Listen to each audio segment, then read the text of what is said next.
बिस्मिल्लाहिर्रहमानिर्रहीम। अल्लाह करीम के नाम से सलाम और दुआओं के बाद ऐसा है कि कवानीन और सख्ती जो है वो अपनी ज़ोर पकड़ती जा रही है, शिद्दत पकड़ती जा रही है और कोशिशें और काविशें उसके मुकाबिल के उन कवानीन को वापस लिया जाए और इंसानी हकूक़, मज़दूरों और इमिग्रेंट्स के हकूक़ जो गस्ब किए गए हैं इन कवानीन में, उनको बहाल किया जाए। तो बहुत ज़्यादा सख्त मामलात जा रहे हैं, लेकिन इसमें आप एहतियात का दामन बिल्कुल नहीं छोड़ना। अगर आपका कोई सवाल है इमिग्रेशन कवानीन यूनान के मतलब, तो वो आप अभी से भेज दें ताकि उसको लेकर आपकी रहनुमाई की जा सके।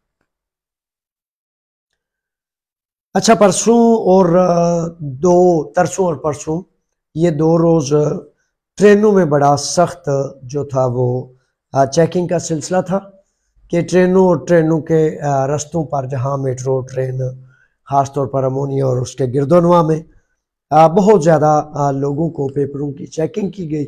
चूँकि 2 सितंबर को आपको पता है ना कि कवानीन जो हैं वो नए लाए गए, 7 साल कानून बंद किया गया, उससे कबल 3 साल वाला भी किया गया। इस तरह मुख्तलिफ इमिग्रेशन में कानूनी हैसियत में शामिल होने के रास्ते अक्सर व बेशतर बंद कर दिए गए। तो इन वजूहात की बुनियाद पर इससे भी आपने बहुत ज़्यादा मोहतात होना है, बहुत ज़्यादा बचना है कि भाई किसी तरह 2 नंबरी या 2 नंबर रास्ता ढूंढना या इख्तियार करना। ये मैं फिर बताता चलूँ, पहले भी मैंने इस पर बहुत ज़्यादा बात की है कि 2 नंबर का मतलब अब ये है, यानी कि 2 नंबर वीवीओसी या अपने भाई के पेपर या अपने साथी के या किसी दूसरे के पेपर्स का मतलब ये है कि आप अपनी सज़ा को, अपने सख्तियों को 2 गुना कर लें। तो ये बराए मेहरबानी एहतियातें हैं जो आपने बहुत ज़्यादा करनी है। पहले भी मैंने बताया था, कहा था कि बराए मेहरबानी ऐसा करें कि 2 सितंबर को, 3 सितंबर को जब मैंने आपकी खिदमत में चंद हदायत आपके लिए पेश की, तो कहा था कि अगर गिरदोनवा में आप चले जाते हैं तो शायद ये आपके लिए बहुत ज़्यादा बेहतर है, अच्छा है, मुनासिब है। अच्छा, वाहिद रास्ता कई इलाकों में आदिया अरगासिया का रास्ता जो है वो लीगल मौजूद है। तो उसमें अक्सर बेशतर आप शहजादे नौजवान शेर पूछते हैं कि जावेद साहब, मैं रेस्टोरेंट पे काम करता हूँ या कंस्ट्रक्शन में या कहीं मुख्तलिफ जगहों पर, तो मैं आदिया अरगासिया कैसे बना सकता हूँ? आदिया अरगासिया मेरे शहजादों, मेरे शेरों, अक्सर बेशतर ज़मींदारा, भेड़ बकरी, गाय भैंस, फिश फार्म, इस तरह के कामों में आदिया अरगासिया बनता है। वो भी पूरे के पूरे यूनान में नहीं होता। वजारत अरगासिया, वजारत मजदूर जहाँ समझती है कि यहाँ मजदूर की बड़ी किल्लत है, बड़ी ज़रूरत है, बड़ी तलब है, तो वहाँ जो है उसको जारी किया जाता है। ये वाहिद एक ऐसा रास्ता है, अपने वकला से, अपने मालकान से रब्ता करें। फॉर एग्जांपल, आपका मालिक, उसका रेस्टोरेंट है, होटल है या कुछ ऐसा है, तो उसमें वो शायद उसके खेत खलियान भी हों, शायद उसका कोई फिश फार्म या कोई मुर्गी फार्म या भेड़ बकरी या गाय भैंस का फार्म भी हो, तो उस बुनियाद पर वो वहाँ आपका आदिया अरगासिया ऐन मुमकिन है कि बनाने में कामयाब हो जाए। ये हैं वो मामलात जो मैं आपको तजवीज़ करता हूँ। बाकी परहेज़ इलाज से बहुत ज़्यादा बेहतर होता है। ये अक्सर बेशतर मकूला, मुहावरा आपने सुना होगा कि परहेज़ जो है इलाज से ज़्यादा बेहतर है। क्यों?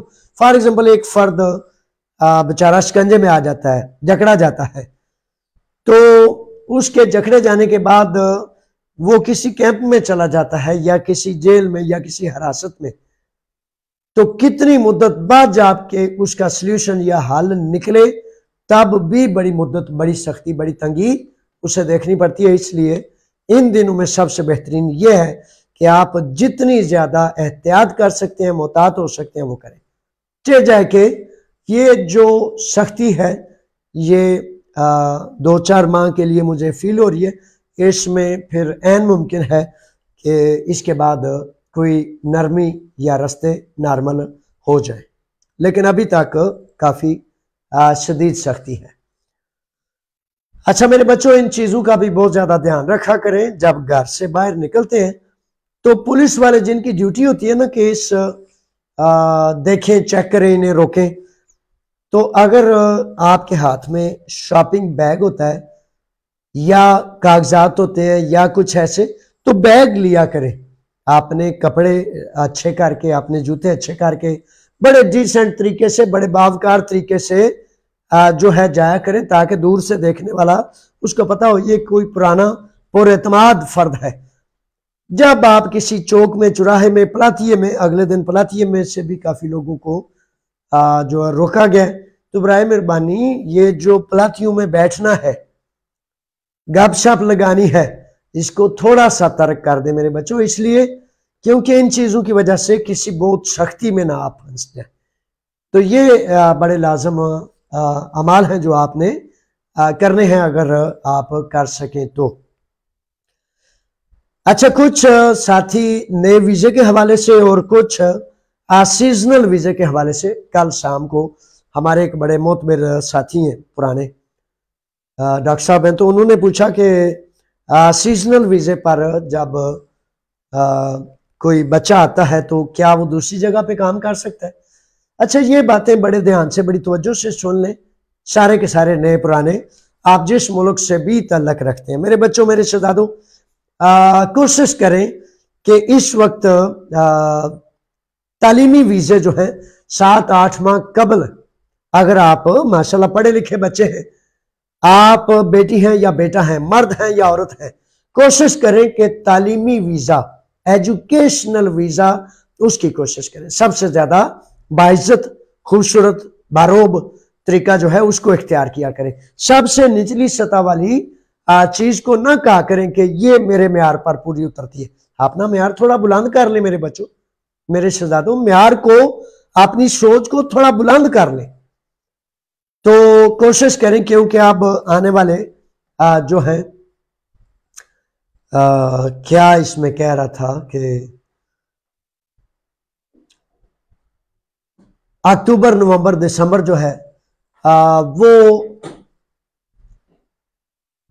ऐसे महीने होते हैं कि जिसमें तकरीबन एजुकेशनल वीज़े के हवाले से बात कर रहा था, तो वो यूनान का जो साल है ना, वो शुरू होता है अगस्त और सितंबर में।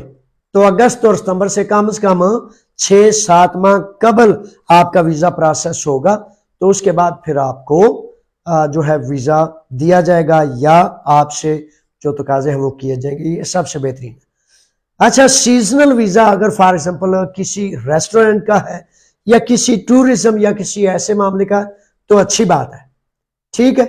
अच्छा, उसमें अब सवाल ये है कि क्या वो वहां से कहीं और काम कर सकता है? तो बड़ी अंडरस्टूड सी बात है कि काम तो वहां ही करना है जहां कॉन्ट्रैक्ट किया है, जहां का वीज़ा मिला है। अच्छा, इसमें बड़ी तफसील से मैंने 1-2 वीडियोस की हुई हैं, लेकिन फिर दोबारा समरी के तौर पर बताता चलूं कि अगर फॉर एग्जांपल आपने मालिक चेंज करना है, तो मालिक चेंज करने की सूरत में आप पुराने हैं, नए, सीजनल हैं या क्या है। 3 साल के बेशुमार नौजवान ये सवाल पूछते हैं कि मालिक चेंज करना चाहता हूं। तो मालिक चेंज करने के लिए मेरे बच्चों, मेरे शेरों, गुजारिश ये है कि अगर फॉर एग्जांपल मालिक आपको खुद लिख के देता है कि भाई मेरे पास काम नहीं है, उसे अपोलिसी कहते हैं। ये 2 लफ्ज तो याद कर लेना। खुद कोई काम छोड़ के जाता है तो उसे अपोखोरीसी कहते हैं, और जब मालिक कहता है कि मेरे पास काम नहीं है तो उसे अपोलिसी कहते हैं।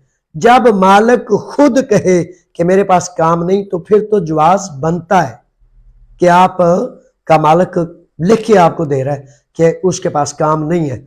लेकिन उसके बगैर अगर आपने काम छोड़ा, यानी कि अगर फॉर एग्जांपल इस तरह आपने काम छोड़ा कि वो लिखता है कि ये काम छोड़ गया, तो उस तरह फिर कानून, आइन, इखलाकियात, हर चीज ये जानेगी कि आपने अपना मुआहिदा, अपना कॉन्ट्रैक्ट तोड़ा है, मुआहिदे की खिलाफ वर्जी की है।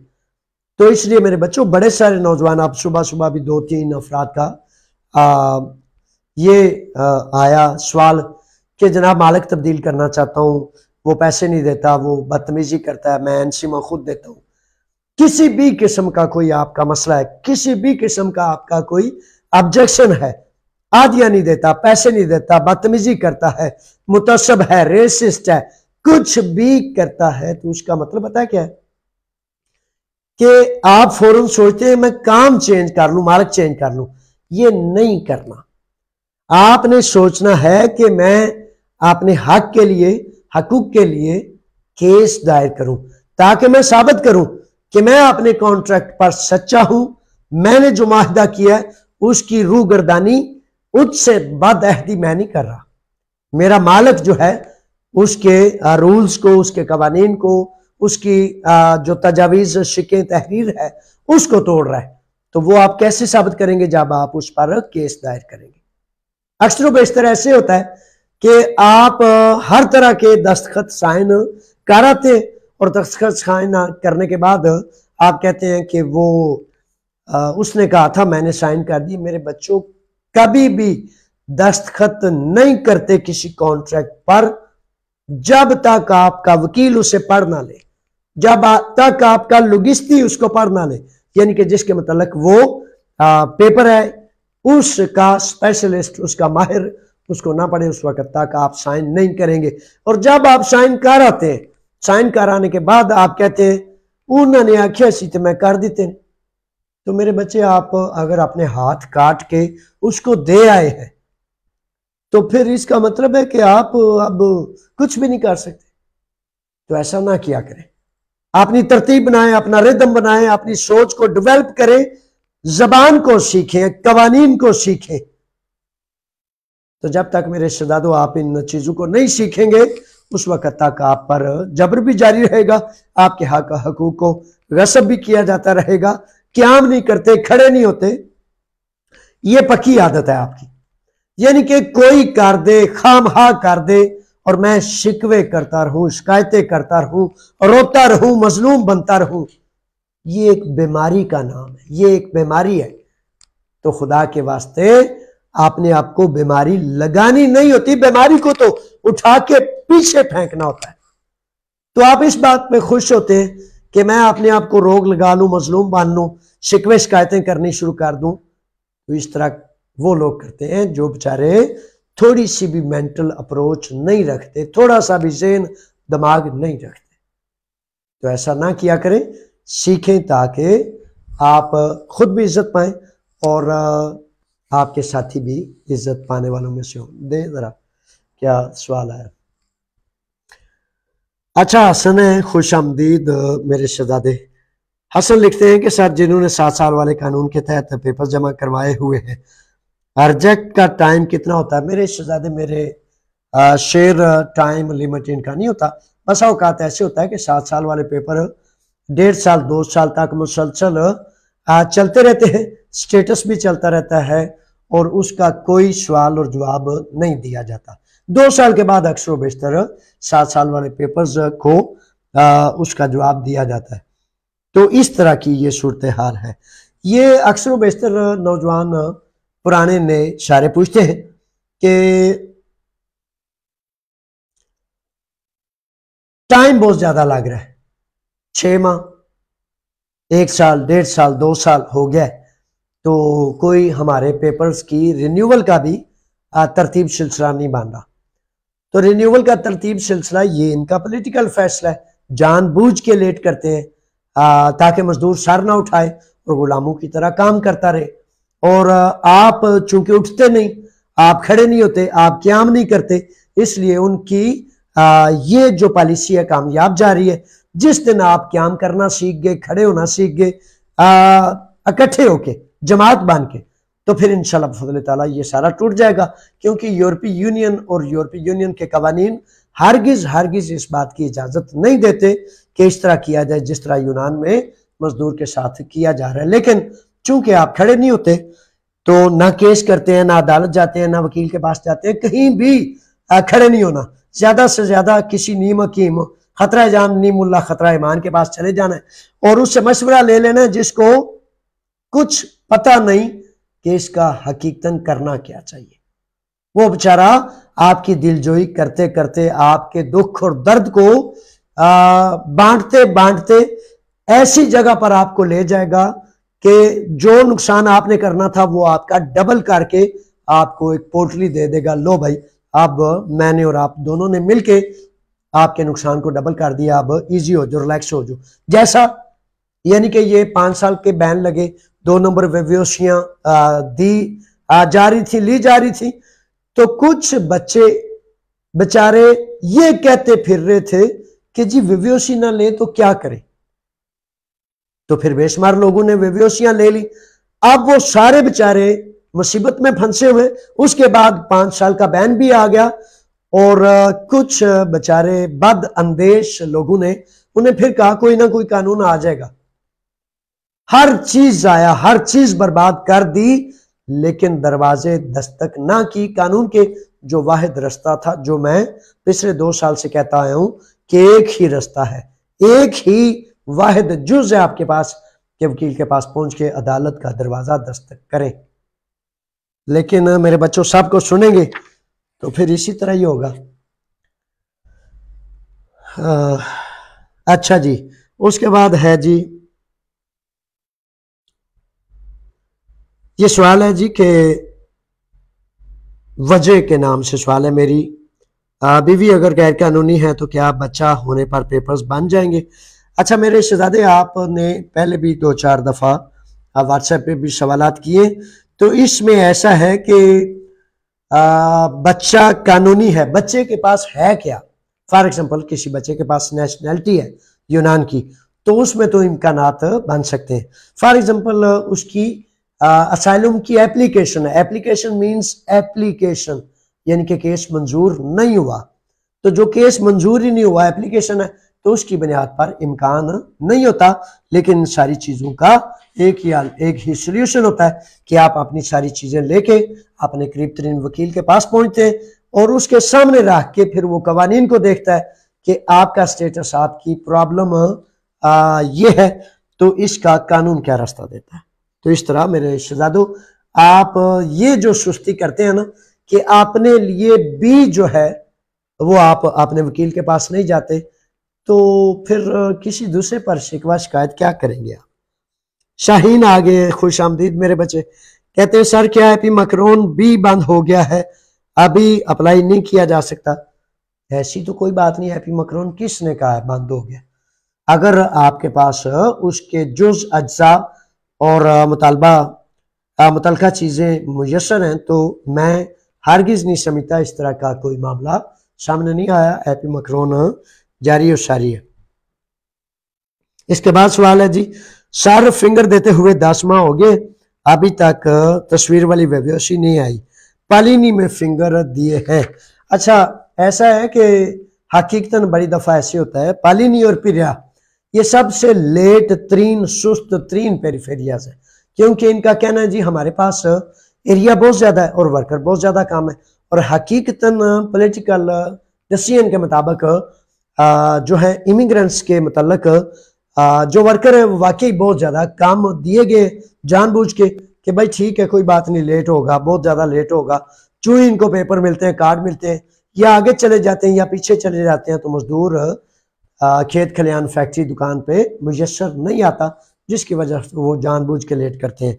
तो लेट ही है, इनका हल और इलाज हकीकतन सिर्फ और सिर्फ एक ही मैं समझता हूँ कि 5-10 हज़ार लोग इकट्ठे होके वजारत इमिग्रेशन यूनान थी वो 196 पर 1-2-3 दफा करें ताकि यूरोपीय यूनियन इनकी ये मुतसब्बन की पॉलिसी को तोड़ने के लिए आर्डर्स जारी करे। अगर वो नहीं करेंगे तो ये फिर ऐसा ही है, पिछले 3 सालों से ऐसे ही मामला चल रहे हैं। दें जी वो सवाल।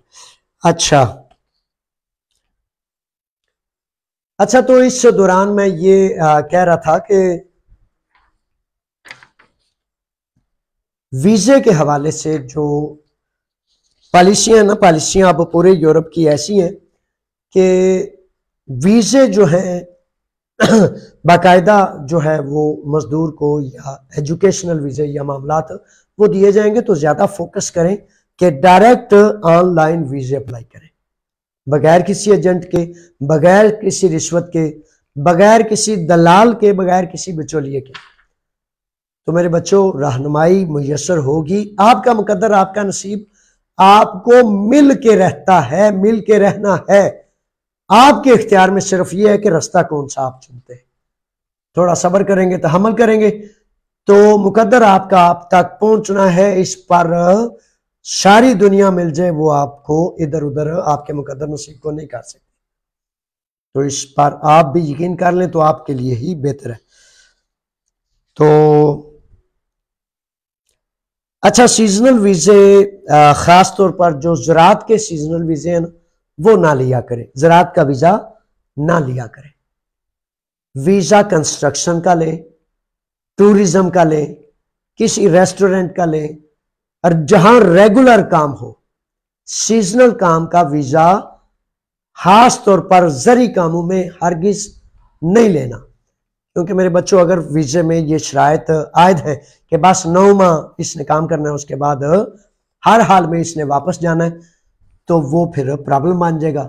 जो नौजवान, जो शहजादे वीजों पर आते हैं, उनका दूसरा मसला क्या होता है कि आते ही मेरे शेरों, 1 माह के अंदर अंदर अगर आपका टैक्स नंबर अफीमी आमा वगैरह नहीं बना, एनसी में जारी नहीं हुए, सबसे ज्यादा अहम काम यह होता है कि आपका टैक्स जारी हो, ताकि पता चले कि आप अपने काम पर खड़े हो गए। अगर टैक्स जारी नहीं हुआ, अपना वकील करें, अपना खुद, किसी पर शिकायत ना करें, किसी पर इल्जाम ना दें, किसी पर शिकवा ना करें। आते ही पहले रोज, दूसरे रोज रेस्ट कर लें, तीसरे रोज अपना वकील करें, ताकि आपके हक हकूक को वो इब्तिदा से जारी करे, आपको एडवाइस करे कि आपका वीजा कौन सा है, आपकी किस्म कौन सी है और आपने करना क्या है। अगर आप इस तरह नहीं करते, बेशुमार नौजवान बच्चे 6 माह साल गुजरने के बाद वो कहते हैं कि जी अब हमारे मालिक ने या हमारे ठेकेदार ने पासपोर्ट भी जब्त किए हुए थे और एनसीमा भी नहीं लगाया, और अब हम क्या करें।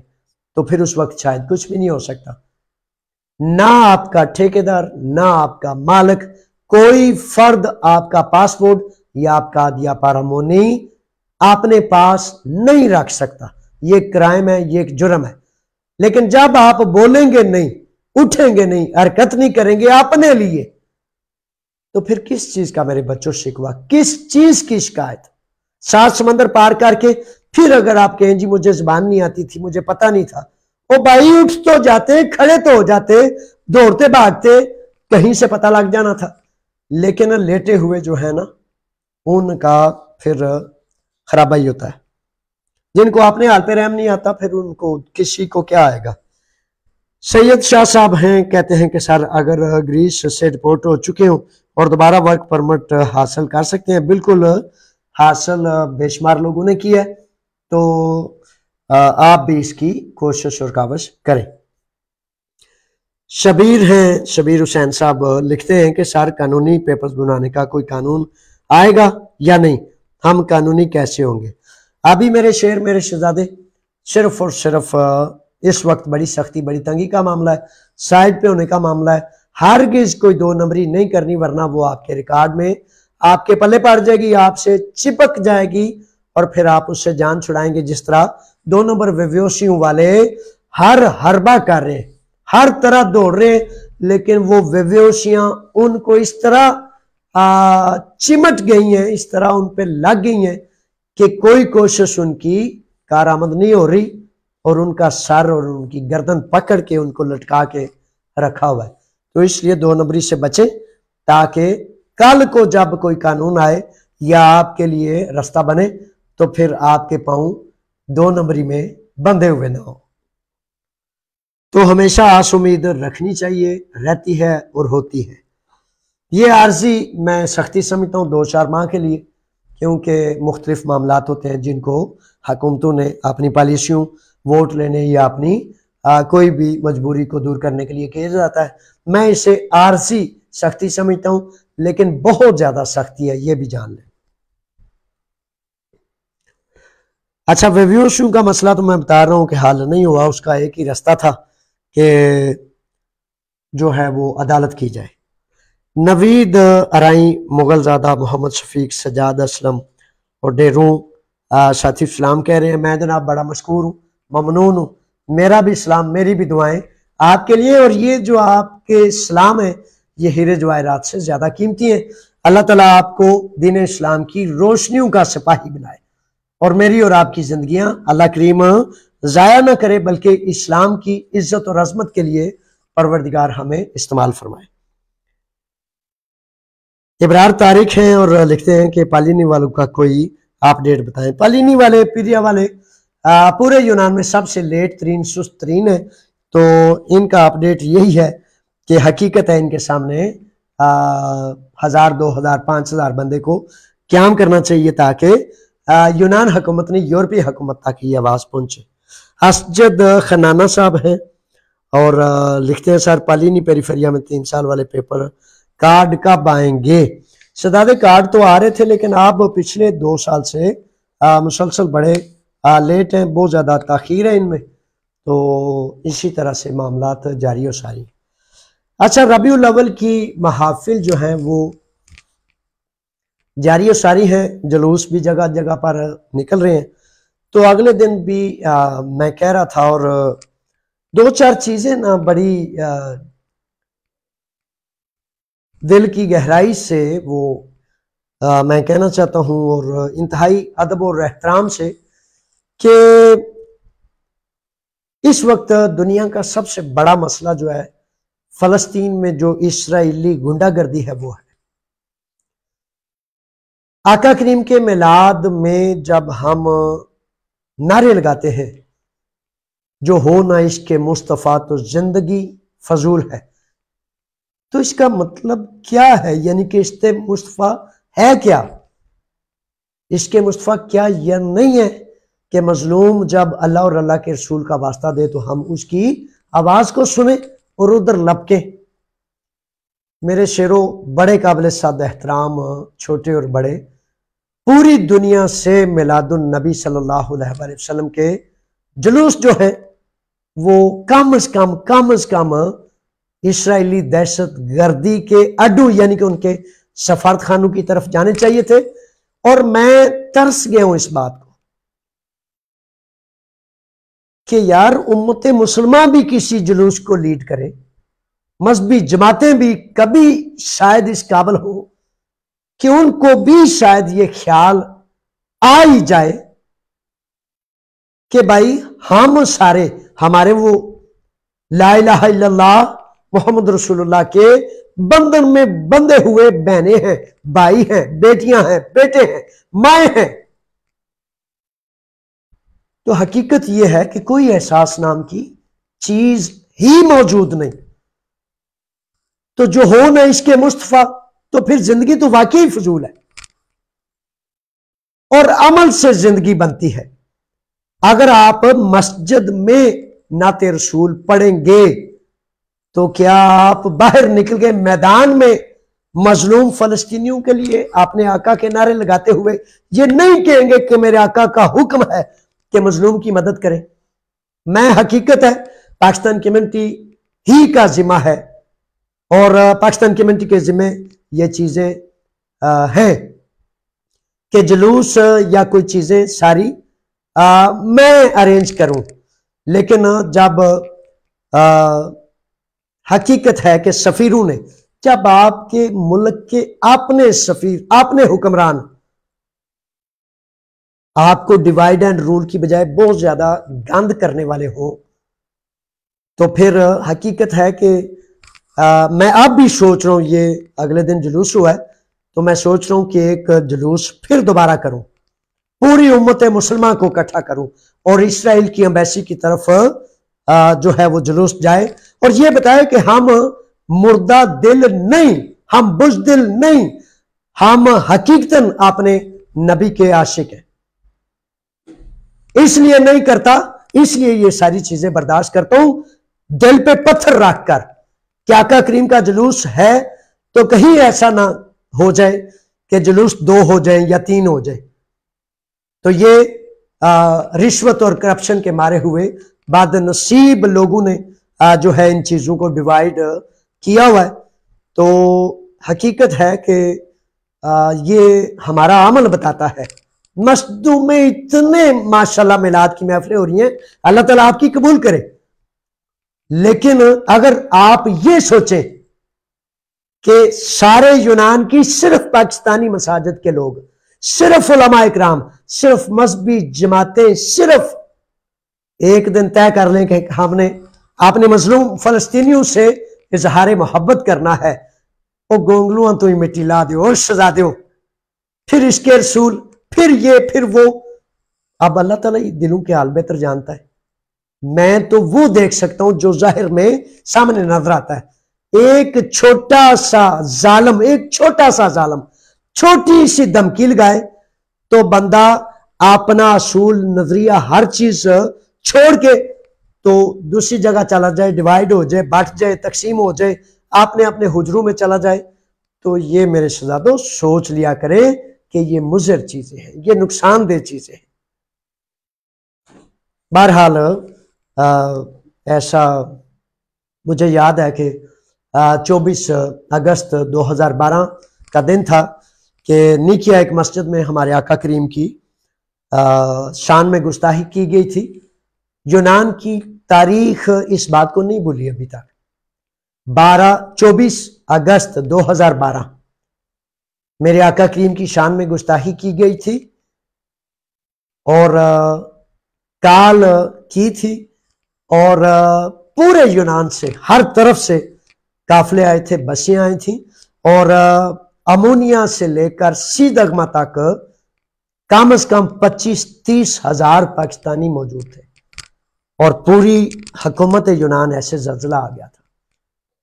तो मेरे बच्चों 25, 30, 40, 50 हजार, 1 लाख मुसलमान को इकट्ठे होकर इस्राइल की एम्बेसी की तरफ जाना चाहिए।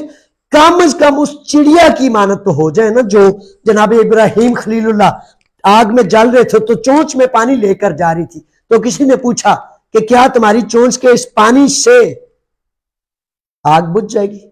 तो उसने कहा मुझे नहीं पता बुझेगी या नहीं बुझेगी। जब खुदा रोजे क़यामत पूछेगा कि मेरा खलील जल रहा था तो किधर थे तुम, तो मैं बताऊंगी या अल्लाह मैं तो उधर थी जो आग बुझाने वाले थे। तो मेरे शहजादों, मेरे शेरों, इतना तो रहम खा लो अपने आप पर, इतनी तो मेहरबानी कर लो अपने आप पर। निकलो मस्जिदों से, निकलो हुजरों से और आओ मैदान जंग में, मैदान अमल में, ताकि हम ये तो तय कर ले कि हम फलस्तीन में रोते हुए मजलूमों के साथी थे, ना कि अंदर बस दाखिल थे, बंद थे और हमारी जबानें गुंग थी। क्यों? इतना भी रहम नहीं आता हमें अपने आप कि हम अपना रास्ता और साइड ही तयन कर लें कि हम मजलूम फलस्तीनियों की सिमत पर थे या नहीं। देख लें 2 साल होने को है, 2 साल, दिल तरस गया है। तजवीज करता हूं आज भी, वो कहते हैं जब भी ख्याल आ जाए, जब भी बंदा तौबा कर ले, जब भी बंदा पलट आए अच्छाई और अमल की तरफ,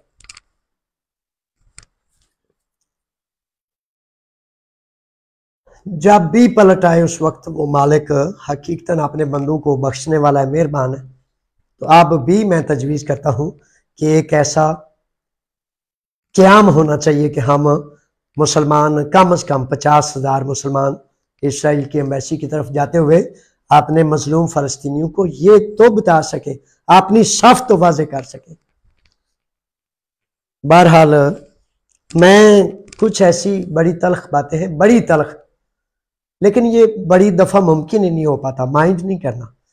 मैं ना एक आज से 15-20 साल पहले की बात है कि कोई नात खां आए, तो ये बातें बड़ी तल्ख है। तो नात खां आए तो वो नात खां जो थे वो उनके जो मैनेजमेंट वाले लोग थे ना, वो अपने इर्द गिर्द मैनेज कर रहे थे कि लोग जो हैं वो बेलें फेंकेंगे, तो वो पैसे तकसीम कर रहे थे आपस में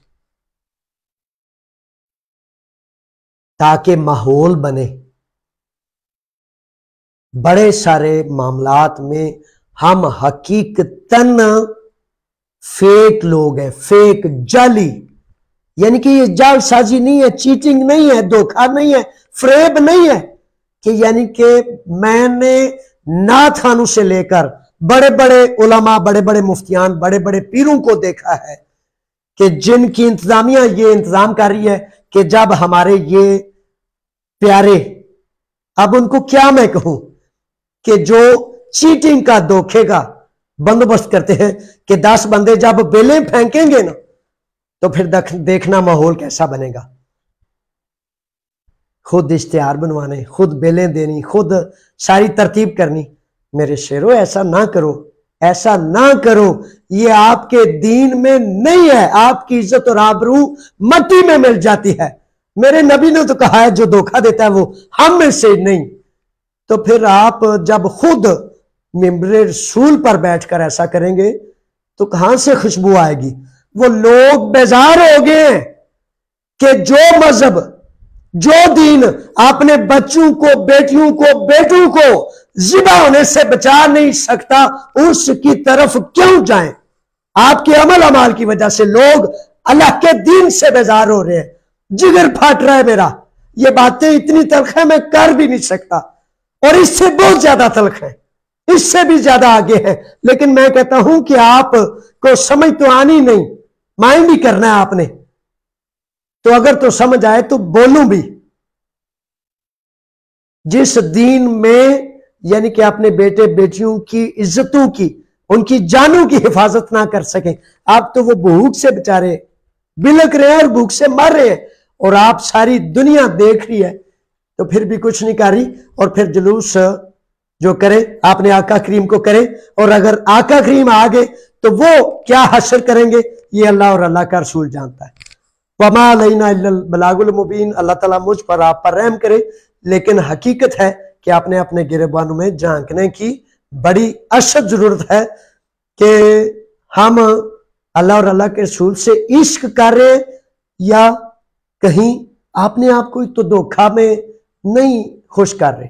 तो मैं ये ज्यादा समझता हूं कि अगर आप थोड़ा सा भी गौर फिक्र करेंगे तो आप खुद कहेंगे ये सारा चीटिंग है, धोखा है।